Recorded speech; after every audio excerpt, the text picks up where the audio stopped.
Bismillahirrahmanirrahim. Assalamualaikum warahmatullahi wabarakatuh. Alhamdulillahi ala ihsani wa syukru lahu ala taufiqihi wa amtinani. Asyhadu an la ilaha illallah wahdahu la syarika lahu ta'ziman li sya'ni wa asyhadu anna Muhammadan abduhu wa rasuluhu da'ila ridwani. Allahumma salli alaihi wa ala alihi wa ashabihi wa ikhwani. Para ikhwan dan akhwat, para pemirsa Roja TV, Radio Roja dimanapun Anda berada, kita menyambung surat berikutnya setelah kita selesai dari surat Saba. Sekarang kita bahas surat Fatir ya. Surat Fatir dikenal dengan dua nama. Yang pertama dikenal dengan surat Fatir karena di awal surat disebutkan lafal Fatir, alhamdulillahi fatiris samawati wal ard. Kemudian Fatir artinya menciptakan ya. Bi ghairi mithalin sabiq, yaitu menciptakan tanpa ada perumpamaan sebelumnya ya. Sebagian mengatakan menciptakan dengan cepat ya. Ya, karena fatara bisa juga artinya membelah ya. Infatar terbelah artinya prosesnya cepat sesuai dengan kehendak Allah Subhanahu wa taala. Demikian juga nama surat Fatir dinamakan juga dengan surat Al-Malaikah. Surat Al-Malaikah. Kenapa disebut dengan surat Al-Malaikah? Karena lafal Al-Malaikah disebutkan juga di awal surat Fatir, alhamdulillahi fatiris samawati wal ard. Ja'ilil malaikati rusulan uli ajnihatin masna wa thulatha wa ruba' yazidu fil khalqi ma yasha. Di awal surat Allah sebutkan malaikat ya, di mana langsung disebut malaikat ya, kemudian disebutkan dengan sifat-sifatnya lafal malaikat. Ini tidak terdapat dalam surat-surat yang lainnya. Dan biasa para ulama ketika memberi nama pada suatu surat mereka memilih lafal yang mumayyiz, yaitu yang membedakan dengan surat-surat yang lainnya ya. Dan surat Fatir ada dua lafal yang membedakan, itu ditinjau dari awal surat. Pertama ada lafal Fatiris samawati wal ard. Yang kedua ada Ja'ilil malaikati rusulan. Allah menjadikan para malaikat sebagai rasul-rasul, utusan-utusan Allah Subhanahu wa taala. Taib, ini dari sisi nama dua, surat Fatir, surat Al-Malaikah. Kemudian dari sisi dia Makkiyah atau Madaniyah, maka surat Fatir adalah surat Makkiyah. Sebagaimana sering kita sampaikan, surat Makkiyah itu surat yang turun sebelum Nabi Muhammad SAW berhijrah ke kota Madinah. Dan Tahir bin Ashur dalam tafsirnya menyebutkan di antara mahawir atau topik yang disampaikan dalam surat ini, di antaranya masalah wahdaniyatullah, tentang keesaan Allah Subhanahu wa taala. Demikian juga tentang kerasulan Nabi Muhammad SAW ya. Dan tentang al-ba'tsu, tentang hari kebangkitan. Dan ini adalah tiga perkara yang diingkari oleh orang-orang musyrikin Arab, dan biasanya surat-surat Makkiyah topiknya seputar itu. Yaitu membantah mereka yang melakukan kesyirikan, mereka mengakui Allah sebagai pencipta namun mereka tidak mengesahkan Allah dalam peribadatan. Yang kedua, mereka mengingkari Muhammad utusan Allah ya. Mereka mengakui ada Allah tapi menurut mereka Muhammad sallallahu alaihi wasallam bukan utusan Allah. Yang ketiga, mereka mengakui ada Allah tapi mereka mengingkari adanya hari kebangkitan. Nah, surat Fatir di antara pembahasannya tiga perkara ini. Ini adalah nuansa surat-surat Makkiyah, dan sangat jelas kalau kita baca yang surat-surat dalam juz amma yang rata-rata adalah Makkiyah, maka nuansanya biasanya tentang kerasulan Nabi, tentang hari kiamat ya, seperti itu. Jadi suratnya adalah surat Makkiyah. Kita masuk dalam surat Fatir ya. Tentunya bismillahirrahmanirrahim. Kalau kita buka mushaf maka dibuka dengan bismillahirrahmanirrahim. Adapun bismillahirrahmanirrahim ini merupakan permulaan dari setiap awal surat ya. Setiap awal surat selalu ada bismillahirrahmanirrahim kecuali surat At-Taubah. Maka ada dua pendapat di kalangan para ulama kenapa surat At-Taubah tidak dibuka dengan bismillahirrahmanirrahim. Pendapat pertama mengatakan bahwasanya surat At-Taubah di awal-awal surat berbicara tentang perang ya. Faqtul musyrikin haitsu wajadtumuhum khudhuhum wahsuruhum waqudulhum kulla marsad. Jadi isinya kalau kalian dapati orang musyrikin maka tangkaplah atau perangilah, dan seperti itu. Jadi mereka mengatakan awal surat kesan perang, kemudian bagaimana menghadapi orang musyrikin yang mengingkari janji dan melakukan kesalahan-kesalahan, maka disikapi dengan tegas. Maka tidak pantas jika surat tersebut dibuka dengan bismillahirrahmanirrahim. Tidak pantas jika surat tersebut dibuka dengan bismillahirrahmanirrahim, sehingga bismillah tidak ada di awal surat At-Taubah. Ini pendapat pertama. Pendapat yang kedua dan pendapat yang lebih kuat bahwasanya para sahabat ragu apakah surat At-Taubah merupakan kelanjutan dari surat Al-Anfal. Ya, topiknya mirip, ada masalah perang, masalah jihad ya. Ataukah surat At-Taubah merupakan surat mustaqillah, surat yang independen. Ketika para sahabat ragu antara surat At-Taubah atau surat At-Taubah dia independen sendiri atau dia merupakan kelanjutan dari surat Al-Anfal, maka mereka tidak menuliskan Bismillahirrahmanirrahim di awal surat At-Taubah. Ini pendapat yang lebih kuat karena Bismillahirrahmanirrahim diucapkan dalam kondisi apapun ya, bahkan dalam kondisi peperangan juga tetap mengucapkan Bismillahirrahmanirrahim. Maka pendapat yang kedua lebih kuat bahwasanya karena ada keraguan apakah surat At-Taubah kelanjutan dari surat Al-Anfal ataukah tidak, sehingga para sahabat ketika menulis mushaf mereka tidak menulis Bismillahirrahmanirrahim sebelum surat At-Taubah. Sehingga ini menguatkan bahwasanya Bismillahirrahmanirrahim adalah ayat tersendiri yang didatangkan di awal-awal setiap surat. Oleh karenanya Bismillahirrahmanirrahim sendiri diperselisihkan apakah dia merupakan bagian dari surat Al-Fatihah ataukah dia ayat tersendiri sebagaimana surat-surat yang lain didatangkan sebagai pembuka surat. Sebagaimana Bismillahirrahmanirrahim ditulis sebelum surat Al-Baqarah, sebagaimana Bismillahirrahmanirrahim ditulis sebelum surat Al-Imran, sebelum surat An-Nisa, sebelum surat Fatir, dan setiap surat selalu Bismillahirrahmanirrahim dan dia bukan bagian daripada surat tersebut, maka demikian pula surat Al-Fatihah. Oleh karenanya pendapat mazhab Malikiyah yang seingat saya bahwasanya Bismillahirrahmanirrahim bukanlah bagian dari surat Al-Fatihah, apalagi dalam hadis qudsi ketika Allah dalam Sahih Muslim hadis Abu Hurairah radhiyallahu anhu di mana Allah mengatakan qasamtus salat baini wa baina abdi nisfain, aku membagi salat, maksudnya aku membagi Al-Fatihah menjadi dua ya, setengah buatku setengah buat hambaku. Kemudian Allah berkata fa idza qala abdi alhamdulillahi rabbil alamin, ketika hambaku berkata alhamdulillahi rabbil alamin, maka Allah berkata hamidani abdi, maka hambaku telah memujiku. Wa idza qala ar-rahmanir rahim, jika hambaku membaca ar-rahmanir rahim, Allah berkata asna alayya abdi, sungguhnya hambaku sedang menyanjungku. Wa idza qala maliki yaumiddin, jika hambaku berkata maliki yaumiddin, yang menguasai hari pembalasan, Allah berkata majjadani abdi, sungguhnya hambaku mengagungkan aku. Di sini Allah mengatakan ketika di awal jika hambaku mengucapkan alhamdulillahirabbil alamin.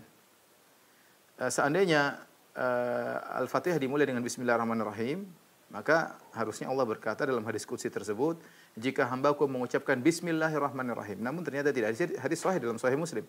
Maka ini yang dirajihkan oleh sebagian ulama. Tentu ada masalah khilaf apakah Bismillah termasuk Al-Fatihah atau tidak. Tapi yang saya kuatkan ya bahwasanya Bismillahirrahmanirrahim adalah ayat tersendiri, dia bukan bagian daripada surat manapun di awal surat. Beda dengan ketika Nabi Sulaiman mengirim surat kepada Ratu Bilqis, innahu min Sulaiman wa innahu bismillahirrahmanirrahim alla ta'alu alayhi wa'tuni muslimin, maka itu di tengah surat pengucapan Bismillahirrahmanirrahim tersebut di tengah surat, sebagaimana Nabi Nuh ketika naik ke dalam kapal dia bismillahi majreha wa mursaha ya.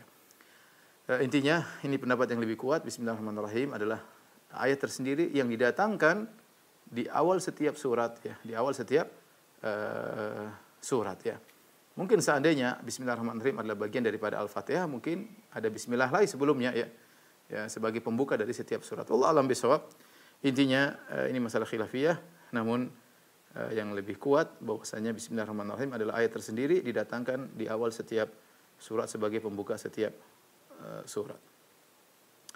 Taib, kita masuk pada ayat pertama. Alhamdulillahi fatiris samawati wal ardi ja'ilil malaikati rusulan uli ajnihatin mathna wa thulatha wa ruba' yazidu fil khalqi ma yasha' innallaha ala kulli syai'in qadir. Alhamdulillah, segala puji bagi Allah. Ini sudah kita bahas ya di awal surat Saba, bahwasanya Allah memuji dirinya dalam berbagai kondisi ya. Di antaranya Allah memuji, saya tidak akan ulangi lagi, tapi ada sekitar 5 atau 6 poin. Silakan kawan-kawan nanti bisa kembali ke rekaman surat Saba ya, dan insyaallah di awal Ramadan insyaallah bukunya sudah terbit ya. Tafsir surat Luqman sampai surat Saba ya, yang sudah kita sampaikan di Radio Roja dari surat Luqman sampai surat Saba. Alhamdulillah sudah selesai, tinggal naik cetak sekarang. Kemudian jadi kita tidak ulang. Di sini alhamdulillahi fatiris samawati wal ard Allah memuji dirinya, ya. Allah memuji dirinya, ya. Dan ini adalah pelajaran bagi kita bagaimana cara memuji Allah. Di antaranya Allah memuji dirinya sebagai pencipta langit dan bumi. Yang di mana langit dan bumi dan apa yang berada di dalam keduanya, ya. Jadi Allah pencipta segala sesuatu, ya. Karena yang kita lihat adalah langit dan bumi. Kita berada di atas bumi dan kita melihat langit. Masing-masing ada penghuninya dan Allah menciptakan segalanya, ya. Allah memuji dirinya, dialah yang menciptakan langit dan bumi tanpa ada yang membantunya, tanpa ada contoh yang sebelumnya. Makanya menggunakan kata fatir. Fatir yaitu ibtada'a, ya. Dia yang memulai penciptaan langit dan bumi min ghairi mithalin sabiq, tanpa ada contoh sebelumnya. Allah tidak meniru ciptaan zat lain, ya. Ya, kalau orang sekarang misalnya bikin mobil, niru mobil sebelumnya sudah ada, ya. Sekarang ada tinggal meniru ilmuwan sebelumnya kemudian dimodif, maka muncullah penemuan baru. Tapi Allah ketika menciptakan langit dan bumi dari tidak ada menjadi ada, tanpa ada contoh sebelumnya, maka Allah menggunakan kata fatir. Alhamdulillahi fatiris samawati wal ard. Ini yang pertama, ya. Allah mutafarrid, Allah beresa dalam rububiyah, dalam penciptaan langit dan bumi. Kemudian Allah mengatakan ja'ilil malaikati rusulan uli ajnihatin masna wa thulatha wa ruba'. Dan Allah menjadikan para malaikat sebagai rusul. Di sini ja'il bisa artinya khalaqa. Kalau khalaqa maka ja'ala hanya memansubkan satu maf'ul bih, seperti alhamdulillahilladzi khalaqa samawati wal ard wa ja'ala adh-dhulumati wan nur. Wa ja'ala adh-dhulumati wan nur dalam awal surat Al-An'am. Wa ja'ala adh-dhulumati wan nur. Allah menciptakan langit, menciptakan kegelapan dan terang, cahaya. Di sini hanya memansubkan satu maf'ul bih, maka ja'ala yang memansubkan satu maf'ul bih, maka maknanya khalaqa, ya, maknanya khalaqa. Terus rusulan bagaimana? Rusulan adalah hal. Kalau kita maknakan ja'ala dengan khalaqa, maka rusulan i'rabnya adalah hal. Ini bagi yang mengerti bahasa Arab tentunya. Tetapi kebanyakan ahli tafsir mengatakan ja'ala di sini maknanya la sayyara, yang memansubkan dua maf'ul bih. Ja'ilil malaikati rusulan. Ya, jadi dia adalah isim fa'il ya'malu amal al-fi'li, ya, ja'ilil malaikati, yaitu menjadikan malaikat sebagai rasul-rasul. Al-malaikati dia maf'ul pertama, rusulan maf'ul kedua, ya, seperti, ya, karena dia fa'il yang mengamalkan amalan fi'il. Artinya yang menjadikan, kalau ja'ala di sini diartikan sayyara, artinya Allah yang menjadikan malaikat-malaikat sebagai utusan-utusan. Yang mereka memiliki sifat uli ajnihatin, yang malaikat-malaikat tersebut memiliki sayap-sayap, ya. Memiliki sayap, ya. Ada yang masna, ada yang dua, wa thulatha, dan ada yang masna maksudnya dua-dua, ya, masna. Thulatha maksudnya tiga, wa ruba maksudnya empat, ya. Allah menjadikan mereka bersayap empat. Kemudian yazidu fil khalqi ma yasha. Allah tambah dalam ciptaannya apa yang Allah kehendaki. Innallaha ala kulli syai'in qadir. Sungguhnya Allah Maha Kuasa atas segala sesuatu.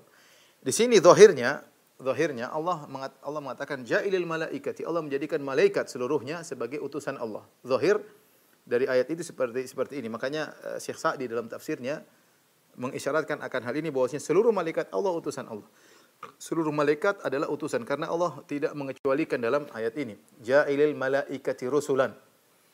Allah menjadikan para malaikat, apalagi al-malaikat di situ lafal umum, menjadikan malaikat seluruhnya utusan. Ya, namun pendapat yang lebih kuat, maksudnya al-malaika ini adalah lafzul am yuradu bihil al-khas, yaitu lafalnya umum tapi maksudnya sebagian malaikat, khusus tidak semua malaikat. Karena dalam ayat yang lain Allah berfirman, Allahu yastafi minal malaikati rusulan wa minan nas. Allah memilih dari sebagian malaikat ada yang menjadi utusan, dan Allah memilih dari sebagian manusia ada yang menjadi utusan. Sebagaimana tidak semua manusia menjadi utusan Allah, demikian juga demikian pula tidak semua malaikat menjadi utusan Allah, dan itu tafsiran yang lebih tepat.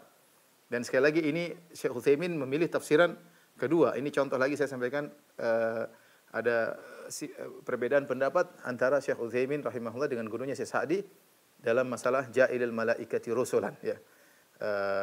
Bahwasanya Syekh Utsaimin berpendapat maksudnya malaika di sini adalah sebagian malaikat, tidak seluruhnya, meskipun lafalnya umum tetapi maksudnya adalah al-khas, maksudnya lafal yang khusus atau al-am al-makhsus, lafal am yang dikhususkan.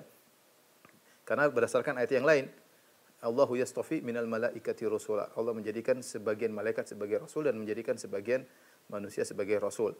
Dan rasul maksudnya utusan Allah malaikat kepada para rasul dan utusan juga kepada selain rasul ya.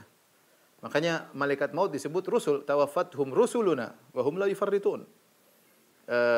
Bahwasanya orang-orang diwafatkan oleh utusan kami, maksudnya malaikat maut dan anak buahnya. Allah menamakan malaikat maut dan anak buahnya dengan rusul, utusan-utusan. Jadi malaikat menjadi utusan kepada para rasul, misalnya malaikat Jibril membawa wahyu, atau utusan kepada selain para rasul, seperti Allah mengutus malaikat maut untuk mencabut nyawa manusia, dan sebagaimana dalam hadis-hadis bagaimana Allah mengirim malaikat untuk berbicara dengan sebagian makhluknya ya, sebagaimana dalam ayat ya, seperti Allah mengirim malaikat Jibril kepada Maryam ya. Maryam bukan jadi seorang nabi perempuan ya. Allah mengirim malaikat kepada Maryam dan terjadi pembicaraan antara Jibril dengan Maryam sebagaimana Allah sebutkan dalam surat Maryam ya. Tapi tidak otomatis Maryam menjadi seorang nabi. Karena tidak semua orang didatangi oleh malaikat kemudian menjadi seorang nabi. Contoh dalam hadis juga banyak tentang kisah 3 orang yang diuji oleh Allah, maka datang malaikat, satunya korengan, satunya buta ya, satunya penyakit baros, kulitnya warna putih, dan malaikat datang menguji mereka. Malaikat bertemu dengan mereka, berbicara dengan mereka ya. Ini utusan Allah kepada manusia ya. Demikian juga dalam hadis yang sahih di mana Nabi SAW mengatakan inna rajulan zara akhan lahu fi qaryatin ukhra, ada seorang menziarahi kawannya di negeri yang lain, fa arsadahu Allahu malakan ala madrajatihi, maka Allah mengirim malaikat untuk menunggu dia di tempat lewatnya. Dalam bentuk manusia tentunya malaikat tersebut. Kemudian ketika orang tersebut lewat, malaikat bertanya, "Aina turid?" Ya. Kemana kau hendak pergi? Ya. Dia mengatakan, "Uridu akhan li fi hadhil qaryah." Aku ingin menjenguk saudaraku di kampung ini. Maka malaikat bertanya, "Hal laka min ni'matin tarubbuha alaihi?" Ya, apakah ada urusan duniamu yang harus kau cek-cek, harus kau mungkin kebun, mungkin peternakan atau yang lainnya sehingga kau jauh-jauh pergi menemui saudaramu? Kata orang ini, "La, walakinni ahbabtuhu fillah." Aku menjenguknya bukan karena apa-apa, tapi aku menjenguk karena aku mencintainya karena Allah. Apa kata malaikat? "Fa inni rasulu rabbika." Aku utusan Rabbmu. Annallaha ahabbaka kama ahbabtahu fih. Sungguhnya Allah mencintaimu sebagaimana kau telah mencintainya karena Allah Subhanahu wa taala. Ini contoh, Allah mengutus malaikat bukan hanya kepada rasul, tapi Allah mengutus malaikat kepada manusia. Sehingga tidak semua orang didatangi manusia otomatis menjadi malaikat. Sebagaimana pendapat sebagian ulama, kalau tidak salah Ibnu Hazm berpendapat bahwasanya Maryam adalah nabi perempuan karena didatangkan oleh Jibril. Jawabannya tidak mesti. Tidak mesti ya. Sama seperti tafsiran Allah dalam surat Thaha, wa auhayna, dalam Al-Qur'an kata wa auhayna ila ummi Musa an arda'ih, dalam Al-Qur'an ya. Demikian juga dalam surat Thaha dan yang lainnya. Maka kami beri wahyu kepada ibunya Musa untuk menyusui Nabi Musa. Fa idza khifti alaihi dan seterusnya. Tetapi bukan berarti ibunya Nabi Musa kemudian menjadi nabi perempuan ya, karena tidak semua malaikat menjadi bertemu dengan manusia otomatis manusia itu menjadi nabi. Dan makna auhayna ila ummi Musa bisa jadi kami mewahyukan kepada Nabi Musa, bisa jadi dengan mengilhamkan, bisa jadi Allah kirim malaikat. Bisa jadi Allah kirim malaikat kepada ibunya Nabi Musa. Tetapi tidak semua manusia yang didatangi malaikat otomatis menjadi seorang rasul ya. Jadi ja'ilil malaikati rusulan. Allah menjadikan, kalau kita artikan, Allah menjadikan sebagian malaikat sebagai utusan-utusan. Baik utusan kepada para rasul ya. Walamma ja'at rusuluna Lutan si'a bihim. Para rasul kami datang kepada Nabi Lut ya. Jadi terkadang para malaikat diutus kepada para anbiya, terkadang malaikat diutus kepada sebagian manusia. Sifat-sifat mereka, malaikat di sini uli ajnihah. Mereka memiliki sayap, ya. Dua-dua, ya, tiga-tiga, empat-empat, ya. Dan ada yang lebih daripada itu, seperti malaikat Jibril alaihissalam yang lahu sittu mi'a janah, di mana malaikat Jibril memiliki 600 sayap. Kalau dia bentangkan satu sayap saja, saddal ufuk, maka akan menutup cakrawala. Satu sayap saja dibuka oleh malaikat Jibril, cakrawala tertutup. Artinya orang melihat di langit dipenuhi dengan sayapnya malaikat Jibril. Berarti betapa dahsyatnya malaikat Jibril, ya. Memiliki 600 sayap dan indah, ya, disebutkan bagaimana nampak warna-warni ketika dia buka sayapnya, nampak warna-warni, makhluk di luar bayangan kita, ya. Allah aja menciptakan. Kadang kita lihat ikan hias begitu indah, kita lihat hewan begitu indah, kita lihat ikan di lautan begitu indah, lihat bunga begitu indah, ya. Kita lihat manusia juga begitu indah. Bagaimana ya Allah menciptakan malaikat dengan kekuasaan Allah, malaikat Jibril yang begitu indah, luar biasa. Ketika dia bentangkan sayapnya, maka keluar warna-warni yang indah dari sayap malaikat Jibril. Makanya setelah itu Allah berfirman, yazidu fil khalqi ma yasha. Allah menambah dalam makhluknya apa yang dia kehendaki. Artinya ada malaikat yang Allah tambahkan sayapnya, bukan cuma maksimal 4, tidak, ada yang lebih daripada itu. Di antaranya adalah malaikat Jibril. Tapi bagaimana sayap malaikat? Wallahu alam, kita enggak tahu, kita enggak pernah lihat. Ini contohnya yang dikatakan apa? Kita paham namanya sayap, tetapi kaifiahnya kita tidak tahu, ya. Dan dalam masalah malaikat banyak hal yang kita paham maknanya tapi kita enggak tahu bagaimananya. Contoh, Allah Subhanahu wa taala menyebutkan tentang jasad malaikat, kita enggak tahu. Kita hanya mengetahui Allah mengatakan khuliqatil malaikatu min nur. Nabi berkata khuliqatil malaikatu min nur wa khuliqal jan min marji min nar wa khuliqa adam mimma wasifa lakum. Bahwasanya malaikat diciptakan cahaya. Ya, bagaimana jasad malaikat yang aslinya kita enggak tahu, ya. Bagaimana malaikat terbuat dari cahaya, tidak makan, tidak minum, tapi energinya enggak pernah habis. Energinya enggak pernah habis dan bergerak begitu cepat luar biasa tanpa ada asupan gizi ke dalam tubuh mereka. Ini di luar nalar kita. Ini pertama. Yang kedua, Allah menyebutkan malaikat sebagaimana dalam surat Saba.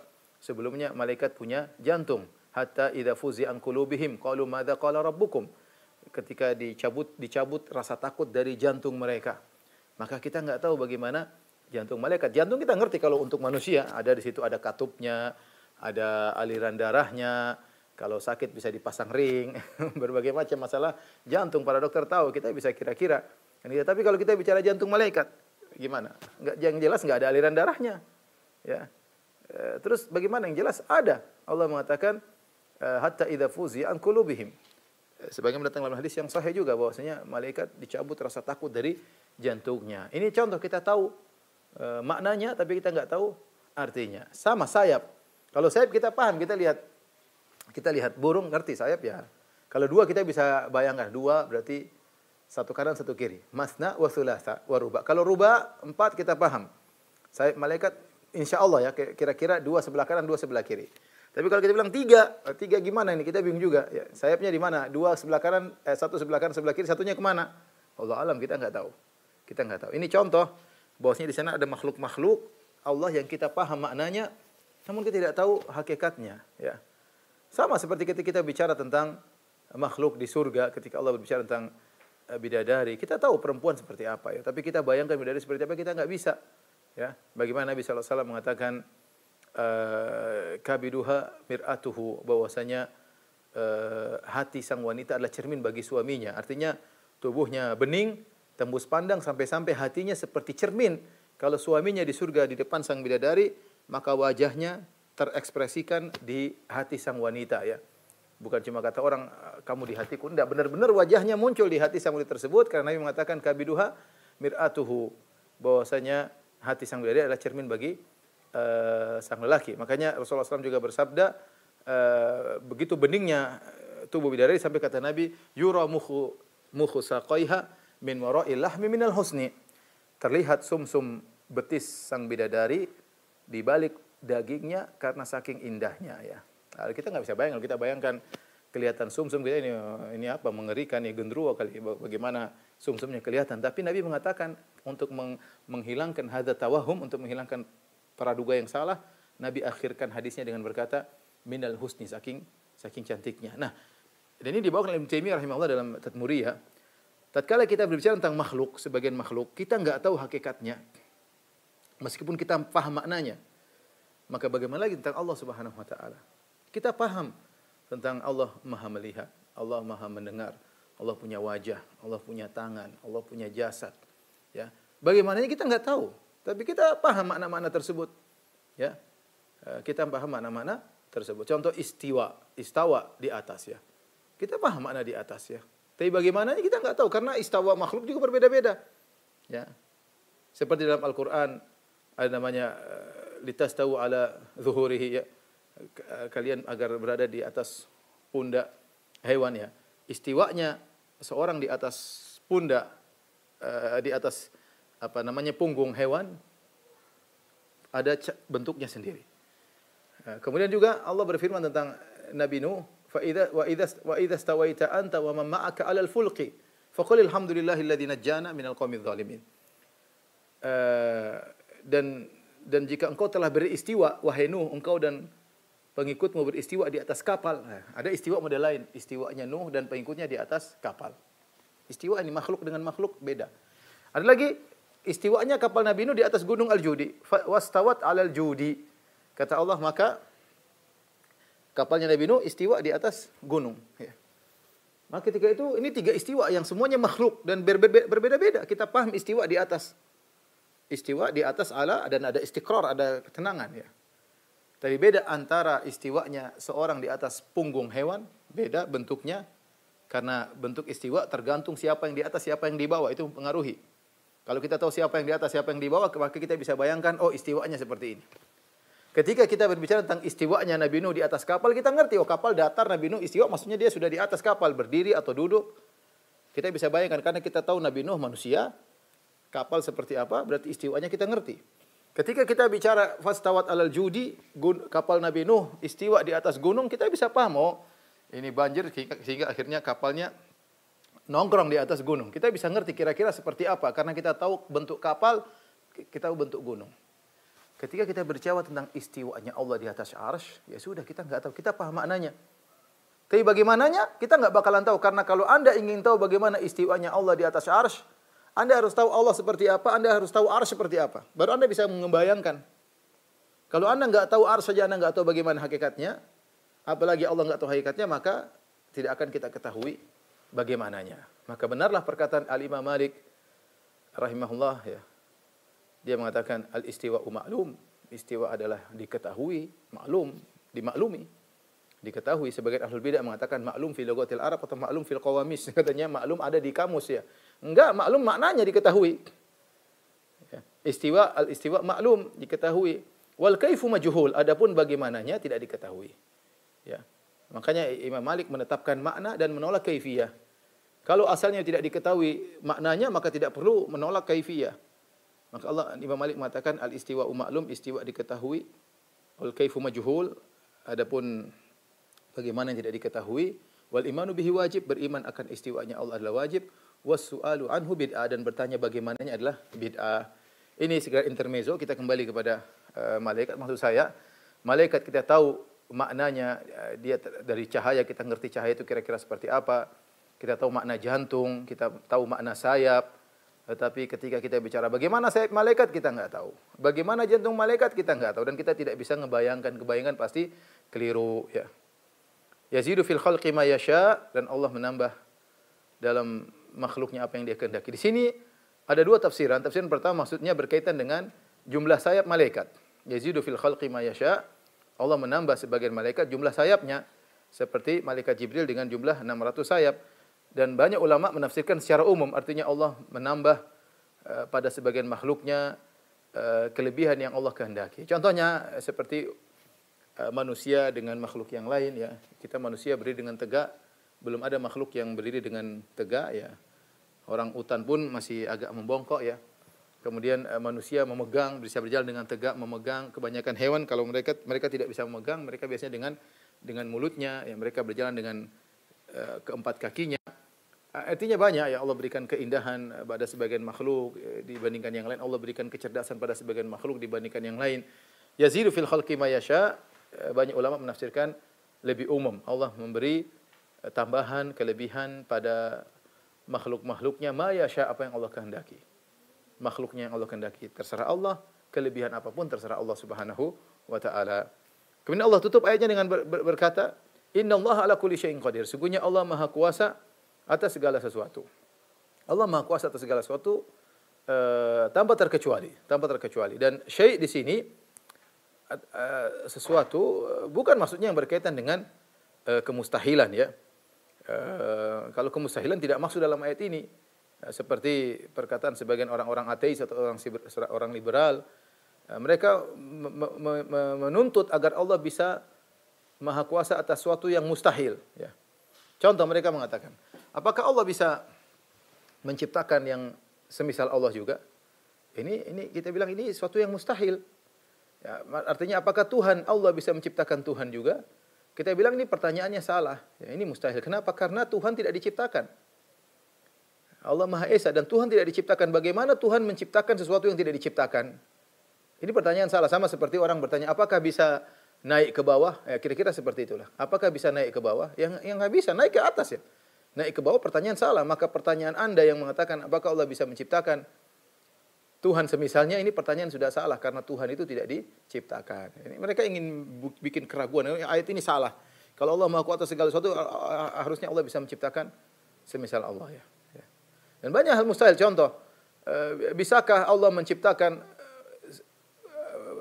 segi empat yang bulat? Ya gimana? Pertanyaan keliru. Segi empat ya segi empat, bulat ya bulat. Gimana segi empat sekaligus bulat? Ya nggak ada ya. Ini suatu contohnya. Yang seperti ini tidak dinamakan sesuatu dalam bahasa Arab. Seperti yang mustahilat seperti ini tidak dinamakan sesuatu. Tapi Allah Maha Kuasa segala sesuatu dari hal-hal selain yang mustahil. Ya, misalnya orang tanya, Ustaz, apakah Allah mampu memasukkan alam semesta dalam telur? Ya, kalau kita bilang kalau Allah mampu saja. Kalau mau mungkin langit dan bumi jadi kecil, masukin ke telur, telurnya jadikan besar ya mampu. Allah kalau pingin bisa saja. Nah, seperti ini bukan suatu yang memang suatu yang menakjubkan, tapi bukan suatu yang mustahil. Tapi kalau mustahil tadi seperti Tuhan bisa menciptakan Tuhan, mustahil. Pertanyaannya keliru. Karena Tuhan itu tidak diciptakan. Bagaimana menciptakan sesuatu yang tidak diciptakan? Ya.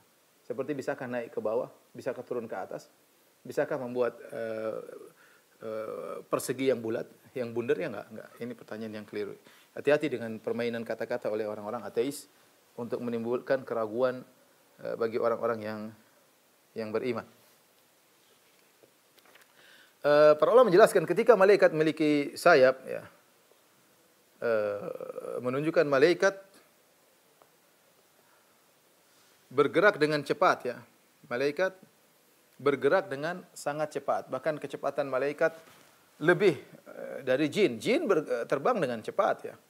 Makanya jin Ifrit ketika Nabi Sulaiman bertanya kepada anak buahnya, ayyukum ya'tini bi arsyiha qabla an ya'tuni muslimin. Dalam surat An-Naml, siapa di antara kalian yang bisa mendatangkan singgasanatu Bilqis sebelum mereka datang menyerahkan diri? Qala ifritun minal jinni ana atika bihi qabla an taquma min maqamik. Wahai Sulaiman, aku bisa mendatangkan singgasana Ratu Bilqis sebelum kau berdiri dari tempat dudukmu. Nabi Sulaiman punya waktu tertentu, dia akan berdiri dari tempat duduknya. Ada yang mengatakan setelah mengawasi pekerjaan rakyatnya maka dia akan berdiri, artinya selesai pengawasan. Intinya waktu cepat, mungkin butuh 2 jam, 3 jam. Sementara jarak antara Sabah sampai ke Palestina ribuan kilo. Ini menunjukkan jin Ifrit jago, cepat. Terbang dari sana, kemudian berarti kan dia terbang 2 kali dari Palestina, terbang ke Sabah, balik lagi bawa angkat singgasana balik ke Palestina. Double jaraknya double dari Palestina. Dia kan sekarang di Palestina jin Ifrit. Dari Palestina, dari kerajaan Sulaiman pergi ke Sabah, ambil singgasana Ratu Bilqis, kemudian balik lagi ke Sulaiman. Tapi ada kata Allah, qala alladhi indahu ilmun minal kitab ana atika bihi qabla an yartadda ilaika tarfuk. Aku bisa mendatangkannya sebelum kau mengedipkan matamu, ya. Disebutkan bahwasanya dia berdoa dengan Ismullahil A'zam, ya.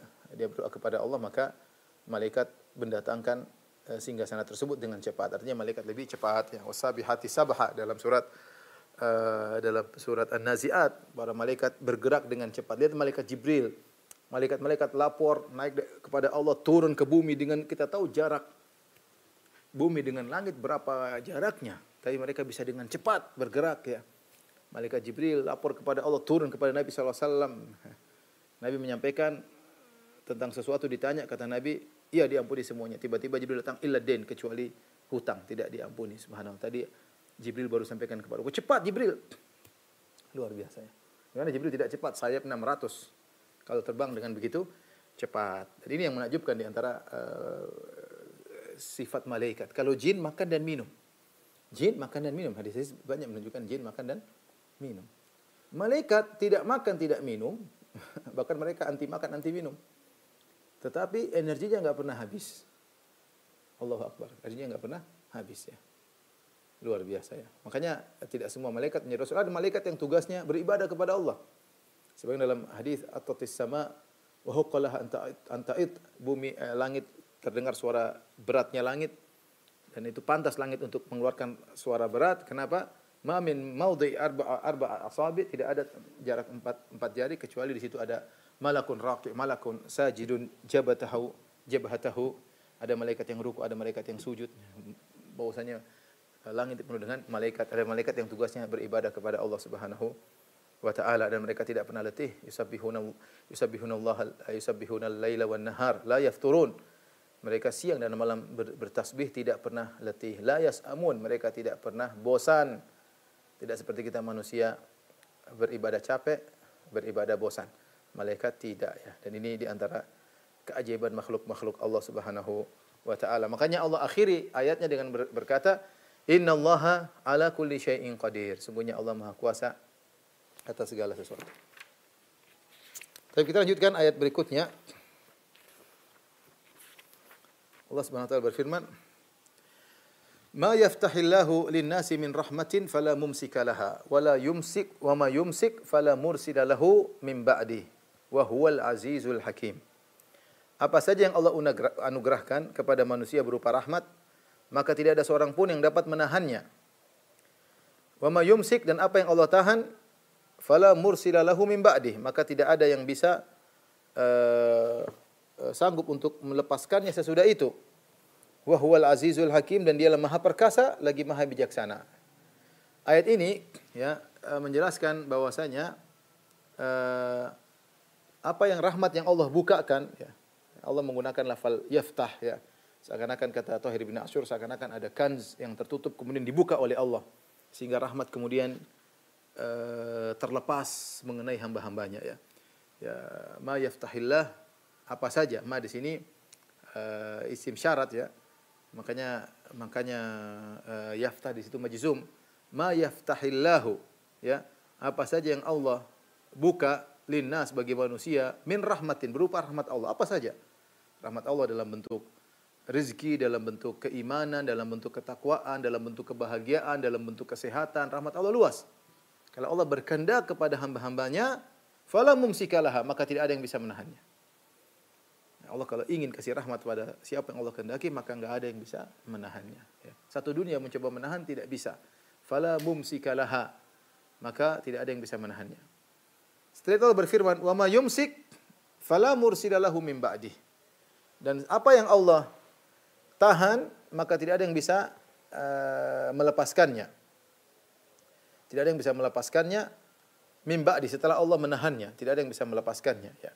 Sini perhatikan, bagi yang ngerti bahasa Arab, mungkin terbetik dalam benak kita ketika Allah berfirman, ma yaftahillahu lin-nasi min rahmatin fala mumsika laha. Di situ pakai dhamir ha muannats karena kembali kepada rahmat. Apa yang rahmat yang Allah lepaskan, rahmat muannats, maka tidak ada yang bisa menahan rahmat tersebut. Makanya fala mumsika laha. Kemudian mungkin kita terbayangkan setelah itu Allah berfirman, "Ma yumsik fala mursila laha." Harusnya demikian. Dan apa yang Allah tahan, maka tidak ada yang bisa melepaskannya. Ternyata Allah tidak menggunakan dhamir muannats. Allah menggunakan di situ dhamir mudzakkar, ghaib. Wa ma yumsik fala mursila lahu. Allah tidak mengatakan laha. Hu ini kembali kepada siapa? Dhamir ini kembali kepada wama. Dan apa yang Allah tahan, maka tidak ada yang bisa melepaskannya. Oleh karenanya tidak hanya terbatas pada rahmat yang Allah tahan. Maksudnya di sini ayat lebih umum. kebaikan atau keburukan yang Allah tahan, maka tidak ada yang bisa melepaskannya. Di awal ayat Allah mengatakan dalam rangka untuk mengingatkan manusia kepada kenikmatan. Allah mengatakan semua rahmat kalau Allah kehendaki pada siapapun tidak ada yang bisa mencegahnya. Sebaliknya, wa ma yumsik, apa yang Allah tahan? Yang Allah tahan ini bermacam-macam. Bisa jadi Allah tahan rahmat. Allah kirimkan musibah kepada seorang. Atau sebaliknya, wa ma yumsik minasyarr, keburukan yang Allah tahan. Dan ini yang diisyaratkan oleh Syekh Utsaimin rahimahullah taala bahwasanya ma di sini umum. Ya. Ma di sini umum, wa ma yumsik, apa yang Allah tahan? Bisa jadi Allah menahan rahmat, bisa jadi Allah menahan keburukan. Ya. Maka tidak ada yang bisa melepaskan hal tersebut. Jadi yang potongan ayat kedua, wa ma yumsik fala mursila lahu, apa yang Allah tahan ini lebih umum, bukan berkaitan dengan rahmat saja maksud saya. Beda awal ayat berkaitan dengan rahmat, adapun ini potongan kedua berkaitan dengan rahmat dan selainnya. Karena bisa jadi Allah tahan rahmat, bisa jadi Allah tahan keburukan. Karenanya bisa jadi kita lihat bagaimana terjadi kecelakaan, ada orang yang kelihatan kuat dalam mobil tersebut justru meninggal. Ada anak yang lemah, mungkin bayi tidak bisa, justru selamat. Yang seharusnya kalau pakai logika dia yang meninggal ya. Dan demikian juga terkadang penyakit datang di suatu rumah. Subhanallah, ada yang kuat, ada yang sehat, ada olahragawan. Ternyata dia mengenai seorang yang kuat meninggal. Yang kena orang yang kelihatannya lemah ternyata sembuh. Ini kelihatannya lemah, nggak bisa apa, ternyata sembuh. Ini yang kelihatan kuat, olahragawan, kemudian ternyata meninggal dunia. Ya. Berarti Allah mencegah kematian bagi dia. Terkadang kematian Allah kirim. Allah masukkan kematian dalam suatu rumah, ya, justru yang kuat justru meninggal dunia. Ya. Jadi mau saya terkadang kita diselamatkan, ya, padahal layaknya kita mungkin binasa atau kita celaka, ternyata tidak. Berarti ada yang menahan keburukan tersebut menimpa kita. Ada yang menahan keburukan tersebut menimpa kita. Siapa? Allah Subhanahu wa taala. Jadi fala wa ma yumsik fala mursila lahu min ba'dihi, apa yang Allah tahan maksudnya umum, mencakup rahmat ataupun keburukan yang Allah tahan, maka tidak ada yang bisa melepaskannya. Kemudian Allah menutup ayatnya dengan berkata, wa huwal azizul hakim, dia maha perkasa. Dia maha perkasa, maka Allah mampu melakukan ini semua.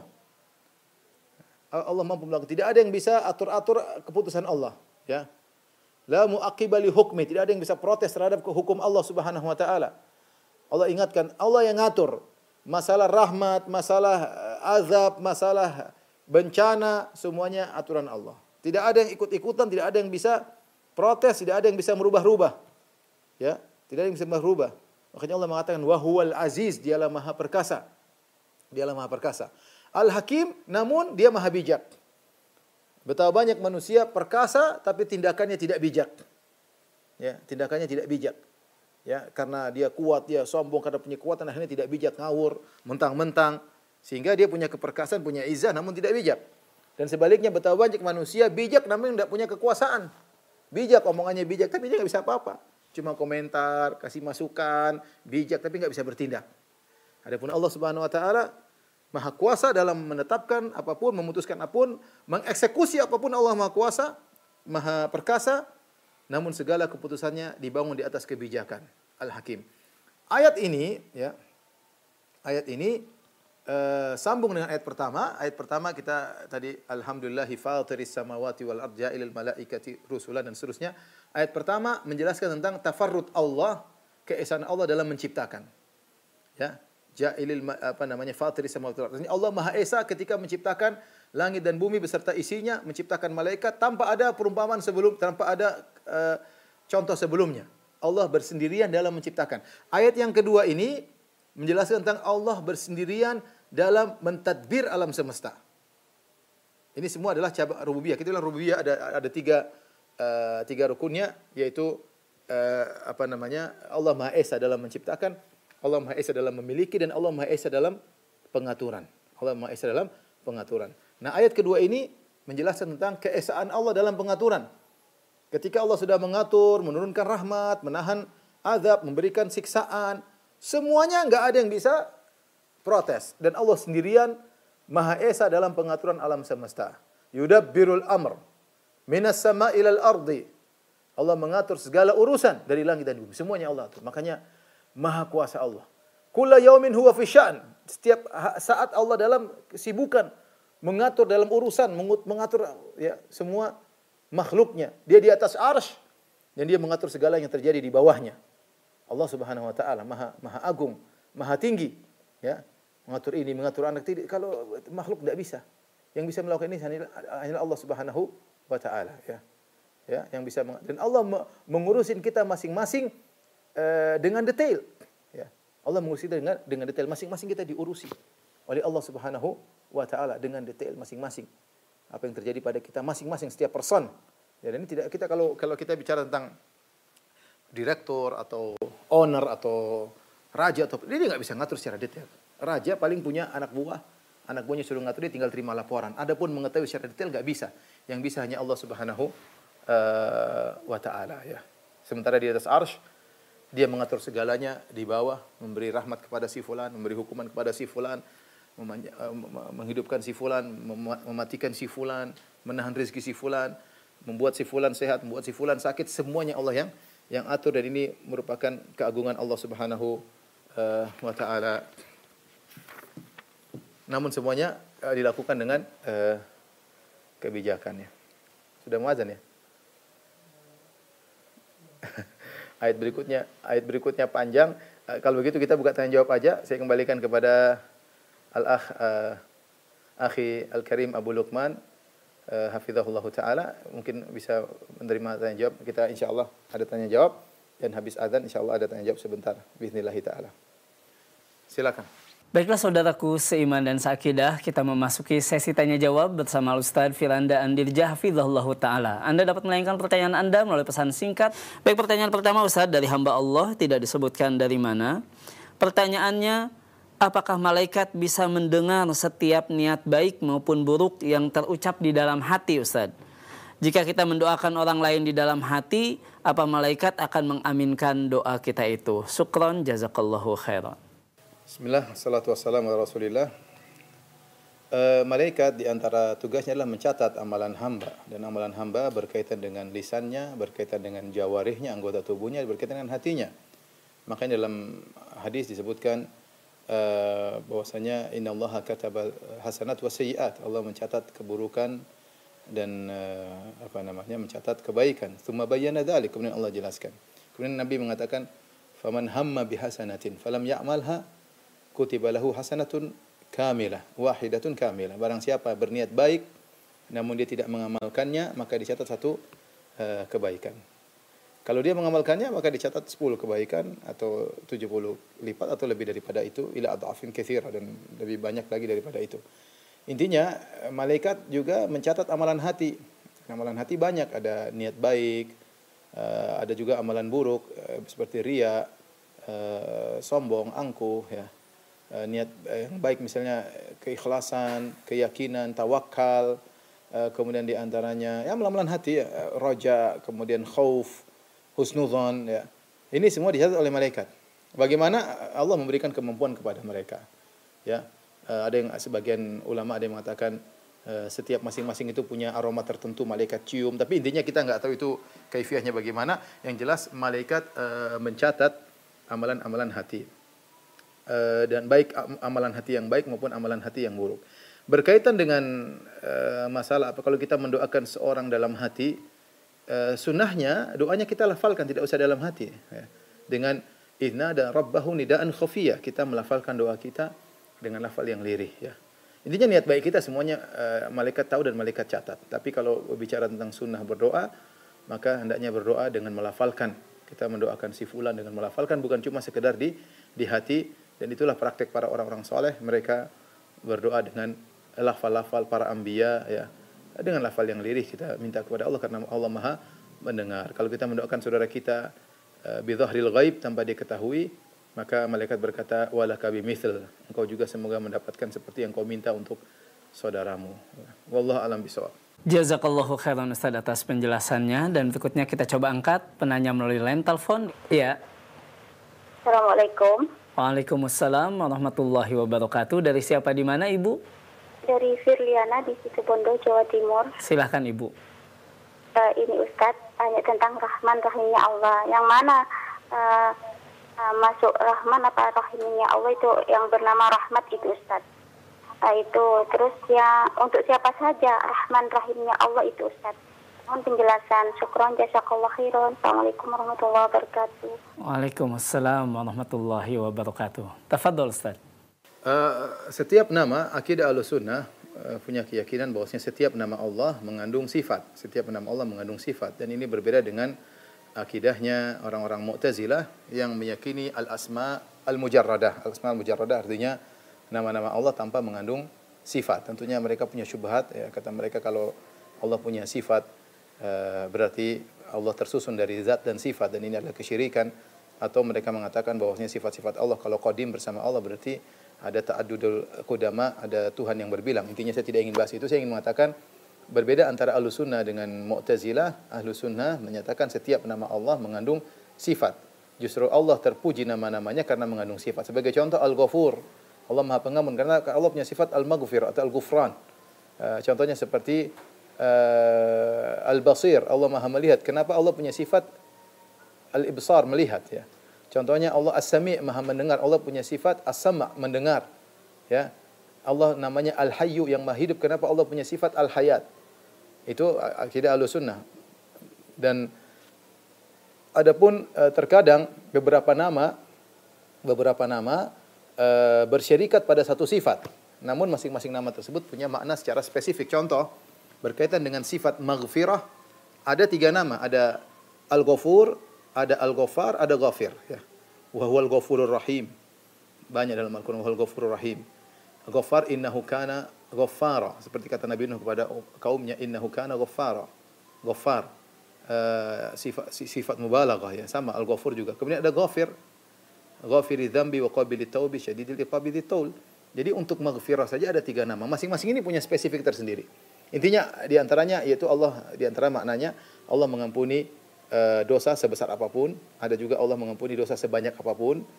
Ini kembali kepada makna Al-Ghafur, kemudian Al-Ghaffar dan Al-Ghafir. Di antaranya beberapa nama yang berserikat pada satu sifat seperti Ar-Rahman Ar-Rahim. Ar-Rahman Ar-Rahim kembali pada sifat yang sama, Ar-Rahmah. Wa rabbukal ghafuru dzur rahmah. Rabbmu dzur rahmah, pemilik rahmat. Dari sifat rahmat ini ada 2 nama, yaitu Ar-Rahman dan Ar-Rahim. Nah, apa bedanya Ar-Rahman dan Ar-Rahim? Di sini ada 2 pendapat secara umum. Ada yang mengatakan Ar-Rahman adalah sighah Ar-Rahman adalah rahmat Allah mencakup seluruh makhluknya, kafir maupun muslim. Adapun Ar-Rahim hanya berkaitan dengan orang-orang yang beriman. Ada yang berpendapat demikian, ya. Ini pendapat cukup kuat dengan dalil-dalilnya, bahwasanya Ar-Rahman adalah rahmat Allah yang berkaitan dengan seluruh makhluk, karena rahmat Allah berkaitan seluruh makhluk. Baik orang mukmin, orang kafir, mereka dapat kebagian rahmat Allah meskipun mungkin kualitasnya dan jatahnya berbeda-beda, tapi semuanya mendapatkan rahmat Allah. Adapun sifat Ar-Rahim atau nama Ar-Rahim maksudnya kaitan rahmat khusus yang mengenai orang-orang beriman. Ini pendapat yang dipilih oleh Ibnu Qayyim rahimahullahu taala, bahwasanya Ar-Rahman berkaitan dengan dirinya, yaitu Allah Subhanahu wa taala, karena memiliki sifat rahmat. Tidak ada yang sama dengan Allah dari sisi rahmat Allah, karena Rahman menunjukkan rahmat yang sangat luar biasa. Adapun Ar-Rahim berkaitan dengan mutaaddi, berkaitan dengan rahmat Allah kepada makhluknya tanpa memandang mukmin atau kafir, ya. Bahwasanya Allah memberi rahmat. Jadi Ar-Rahman berkaitan dengan zatnya yang memiliki sifat rahmat yang luar biasa. Ar-Rahim berkaitan dengan rahmat Allah yang Allah berikan kepada makhluknya. Dan pendapat Ibnu Qayyim wallahu alam lebih kuat, ya. Ini tadi dua perbedaan, 2 khilaf di kalangan para ulama. Wallahu alam bisawab. Jazakallahu khairan Ustaz atas penjelasannya. Dan berikutnya kembali pertanyaan melalui pesan singkat Ustaz. Dari hamba Allah, tidak disebutkan dari mananya Ustaz. Pertanyaan, 2 tahun belakangan ini saya sedang futur Ustaz, dan malas mengerjakan sunnah yang sebelumnya rutin saya menjalankan sunnah tersebut. Mohon nasihatnya Ustaz dan doakan agar bisa keluar dari futur dan semangat menghidupkan sunnah kembali. Demikianlah manusia, ya, iman mereka naik dan turun, ya. Tidak seperti malaikat yang konstan selalu taat kepada Allah, tidak pernah membangkang. Kita secara umum iman naik dan turun, tetapi ketika iman kita sedang turun, ya, maka kita harus waspada, ya, agar kita bisa kembali semangat. Ingat bahwasanya kita nggak tahu kita hidup sampai kapan, ya. Kita tahu bahwasanya di sana ada suatu kehidupan yang sangat panjang dan abadi, yang semua kejadian di sana, mulai dari alam barzakh, di padang mahsyar, surga atau neraka, semuanya tergantung dengan kondisi kita sekarang ini di dunia yang sebentar ini. Taruhlah kita hidup 60 tahun, itu pun kalau sampai bisa jadi kurang, bisa jadi lebih. Tapi itu sangat sedikit.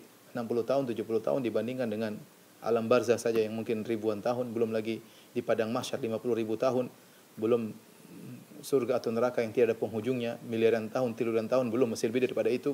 Maka ternyata kita tahu umur kita cuma sangat sedikit. Dan makanya benar kalau orang-orang barat mengatakan time is money, waktu adalah duit. Dalam Islam, al-waktu agla minadz zahab. Waktu lebih bernilai daripada emas, ya. Karena dia berkaitan dengan bagaimana nasib kita pada kehidupan selanjutnya. Kalau kita futur, kita malas-malasan, ya, bagaimana nasib kita nanti, ya? Maka ketika kita ditimpa kemalasan, segera kita lakukan sebab-sebab yang bisa menghilangkan kefuturan kita. Pertama, kita banyak istighfar, banyak istighfar. Kita mengingat kematian, ya. Mengingat kematian, insya Allah kita mudah untuk semangat. Berikutnya kita segera cari teman-teman yang membuat kita semangat, ya. Mungkin kita salah berteman, ya, karena sebab utama futur kita biasanya karena maksiat. Mungkin kita ada penyakit hati atau karena mendengar yang haram atau melihat yang haram tanpa kita sadari, atau kita sadari sehingga akhirnya kita futur. Ikut pengajian, ya. Dan jangan hanya sekedar teori, segera praktekkan. Begitu kita futur, paksa diri kita untuk buka Al-Quran, kita baca, ya. Begitu kita futur, paksa diri kita untuk sholat malam, ya. Paksa diri kita, minta tolong kepada Allah Subhanahu wa Ta'ala. Semoga Allah Subhanahu wa Ta'ala memaafkan dosa-dosa kita seluruhnya, dan semoga Allah mewafatkan kita dalam husnul khatimah. Demikian saja apa yang saya sampaikan kepada pemirsa Radio Roja dimanapun Anda berada. Insyaallah kita bersua pada pekan depan bi'idznillah ta'ala. Subhanakallah bihamdik, asyhadu an la ilaha illa anta, astaghfiruka wa atubu ilaik. Assalamualaikum warahmatullahi wabarakatuh.